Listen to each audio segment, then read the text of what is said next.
আমরা তো কতভাবেই মাছ রান্না করে খাই, সেরকমই আজকে আমি একটু ভিন্নভাবে মাছ রান্না করব। আসসালামু আলাইকুম। আমি এখানে বড় সাইজের একটা কাতল মাছের কয়েক টুকরা মাছ একদম ফ্রেশ করে ধুয়ে হালকা হলুদ আর লবণ দিয়ে মেখে নিয়েছি। চুলায় একটা ফ্রাই প্যান বসিয়ে কিছুটা পরিমাণে তেল দিয়ে দিয়েছিলাম। আগেই তেলটা গরম হয়ে আসছে। এখন আমি মাছগুলোকে একদম হালকা ভাজা দিয়ে নেব। এটা কাঁচা রান্না করলেও হতো, এরকমের আমি হালকা ভাজা দিয়ে নেব। আমার সব মাছগুলো ভাজা হয়ে গিয়েছে। মাছ ভাজা তেলের ভিতরেই আমি 1 কাপ পরিমাণে পেঁয়াজ দিয়ে দিলাম। এটাকে একটু বাদামি কালার করে ভাজবো, কিন্তু আমার মনে হলো যে এই ফ্রাই প্যানে মাছগুলো দেওয়া যাবে না, এই জন্য আমি কড়াই চেঞ্জ করে নিয়েছি। এখন এই বাদামি কালার হয়ে আসলে এর ভিতরে আমি দিয়ে দিলাম 1.5 টেবিল চামচ পরিমাণে রসুন বাটা। সামান্য একটু পানি দিয়ে দিলাম, না হয় পেঁয়াজটা একদম বেশি পুড়ে যেতে পারে, এই জন্য দিয়ে দেব 1 চা চামচ হলুদের গুঁড়া, 1.5 টেবিল চামচ পরিমাণে মরিচের গুঁড়া আর 1 চা চামচ পরিমাণে জিরার গুঁড়া দিয়ে এই মশলাটাকে খুব ভালো করে কষিয়ে নেব।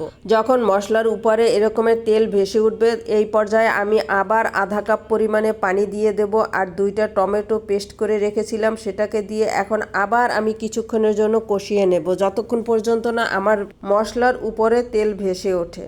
আর এই যে আমার গোপন মশলা, এটা দ্বারাই আমি ভিন্ন স্বাদের মাছ রান্না করব।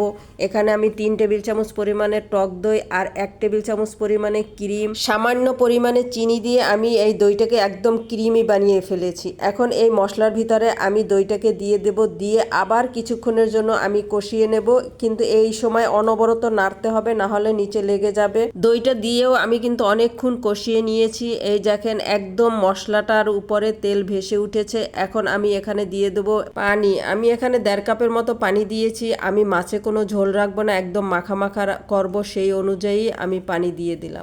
ঝোলটা ফুটে উঠলে আমি সব মাছগুলোকে দিয়ে দেব, দিয়ে একটু নাড়াচাড়া করে ঝোলের সাথে মাছটা মিলিয়ে নেব। আর বেশি নাড়াচাড়া করব না, এটা একদম হালকা ভাজা, তাহলে মাছটা ভেঙে যেতে পারে। এই মাছটা কাঁচা রান্না করলেও এই মশলা দিয়ে অনেক মজা লাগে। আর আমার মাছটা একদম ফ্রেশ ছিল। আমি কয়েকবার কিন্তু কড়াইটা ধরে হাত দিয়ে ধরে এরকমের ঝুলিয়ে ঝুলিয়ে দিয়েছি যাতে নিচে লেগে না যায়। আমার ঝোলটাও একদম টেনে এসেছে।